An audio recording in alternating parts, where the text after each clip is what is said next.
नमस्कार मित्रांनो, तुमचे स्वागत आहे श्री स्वामी समर्थ. मित्रांनो, जसं की तुम्ही थंबनेलमध्ये किंवा व्हिडिओमध्ये बघितलं असेलच की तब्बल 18 वर्षानंतर राहू महाराज पूर्णपणे बदल घडवणार आहेत.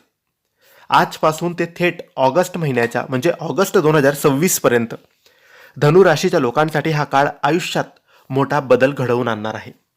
सध्या राहू महाराज गुरु बृहस्पतीच्या नक्षत्रातून बाहेर पडून स्वतःच्या शतभिषा नक्षत्रामध्ये प्रवेश करत आहेत.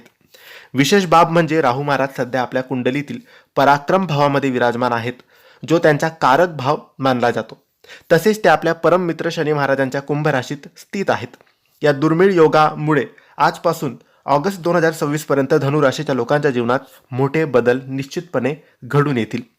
मित्रांनो, राहूचा स्वभाव समजून घेणं खूप महत्त्वाचं आहे, कारण राहू जितकं देतो ना, त्याच्या अनेक पटीने परत घेण्याची ताकद सुद्धा राहूमध्ये असते. राहू दोन प्रकारचे वादळ आपल्या आयुष्यात आणतो. एक असं वादळ असतं जे तुमच्या आयुष्यातील अडचणी उडवून लावतं, आणि दुसरं असं जे सर्व काही अस्ताव्यस्त करून टाकतं. त्यामुळे राहूची ऊर्जा योग्य पद्धतीने समजून घेतली तर जीवन खूप सहज आणि प्रगतिशील आपलं बनू शकतं. पराक्रम भावामध्ये राहू असण्यामुळे तुमच्या जबरदस्त आत्मविश्वास, जिद्द आणि मेहनत करण्याची तीव्र इच्छा निर्माण होते. मला हे करून दाखवायचं आहे अशी मानसिकता तयार होईल. व्यवसाय, नोकरी, स्वतःचा काहीतरी सुरू करण्याची प्रेरणा या काळात प्रचंड वाढलेली तुम्हाला दिसेल. या काळात व्यावसायिक प्रवास, नवीन संधी, नवीन संपर्क यामुळे प्रगतीचे दरवाजे उघडताना तुम्हाला दिसतील. मात्र लक्षात ठेवा, राहू कधीही 100% शुद्ध फळ देत नाही. त्यामुळे पराक्रम सोबतच थोडी सावधगिरी बाळगणे आवश्यक आहे. हा भाव लहान भाऊ बहिणींचाही आहे. त्यामुळे या काळात त्यांच्यासोबत गैरसमज, फसवणूक किंवा व्यवहारात नुकसान होण्याची शक्यता नाकारता येत नाही. विशेषतः पैतृक संपत्ती, पैसे किंवा कुठल्याही प्रकारचा व्यवहार करताना अंधविश्वास ठेवू नका. नियम, कागदपत्र आणि स्पष्टता खूप गरजेचे आहे. नाहीतर आर्थिक नुकसान आणि नात्यांमध्ये दुरावा निर्माण होऊ शकतो. आता राहू महाराजांच्या दृष्टीबद्दल बोलूया.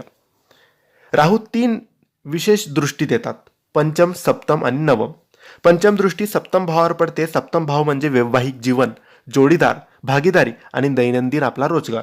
या काळात नोकरीत प्रगती होईल, पार्टनरशिपमध्ये लाभ मिळू शकतो. मात्र दाम्पत्य जीवनात गैरसमज होईल, आरोग्य समस्या किंवा मानसिक तणाव निर्माण होऊ शकतो. लहान गोष्टींकडे दुर्लक्ष केल्या नाहीत तर त्या मोठ्या समस्यांमध्ये बदलू शकतात. त्यामुळे समजूतदारपणा आणि संयम फार महत्त्वाचा आहे. नंतरची दृष्टी सप्तम दृष्टी जी नवम भावावर पडते. नवम भाव कोणता असतो? भाग्य, धर्म, वडील, परदेश प्रवास आणि उच्च शिक्षण. या काळात परदेश जाण्याची संधी, PR सेटलमेंट, शिक्षण किंवा एक्सपोर्ट इम्पोर्टसाठी अनुकूल योग निर्माण होऊ शकतात. मेहनतीच्या जोरावर भाग्य साथ देताना तुम्हाला दिसेल. मात्र वडिलांच्या आरोग्याकडे विशेष लक्ष द्यावं लागेल आणि त्यांच्याशी गैरसमज टाळावे लागतील. धार्मिक कार्यापासून दूर गेल्यास राहूची नकारात्मक ऊर्जा अधिक प्रभावी होऊ शकते. नवम दृष्टी एकादश भावावर पडते. हा भाव इच्छापूर्ती, उत्पन्न वाढ, स्वप्नपूर्ती आणि मोठ्या भावंडांचा आहे.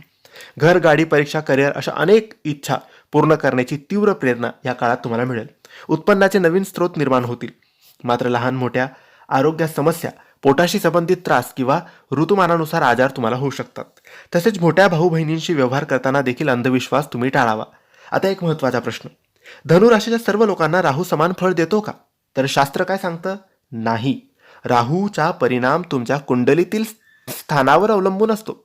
जर राहू तुमच्या लग्नापासून 6व्या, 8व्या किंवा 12व्या भावात असेल किंवा तो नीच राशीत म्हणजे वृश्चिक किंवा धनु राशीत असेल तर तो अशुभ फळ देतो. अशा वेळी राहू कितीही चांगल्या नक्षत्रात असला तरी तुमच्या अडचणी वाढवतो. मात्र या स्थानाव्यतिरिक्त राहू जर तुमच्या राशीत, तुमच्या पत्रिकेत शुभ भावात आहेत, मित्र राशीत आहेत, योग्य डिग्रीमध्ये आहे, तर आजपासून ऑगस्ट 2026 पर्यंत तुम्हाला या सगळ्या गोष्टींमध्ये चांगला अनुभव मिळायला दिसेल. तुम्ही यासाठी ओम राम राहवे नमः या मंत्राचा जप करावा, याने तुम्हाला लाभ मिळेल. तर मित्रांनो, हे होते धनु राशीचे राहूच्या आगमनाचे, राहूच्या बदलाचे संपूर्ण राशी भविष्य. तुम्हाला माहिती कशी वाटली आम्हाला नक्की कळवा. ही माहिती आवडली असेल तर लाईक आणि शेअर करावे. काही प्रश्न असतील तर कमेंट्सद्वारे विचारा आणि आमच्या चॅनलला सबस्क्राईब करायला विसरू नका. धन्यवाद. श्री स्वामी समर्थ.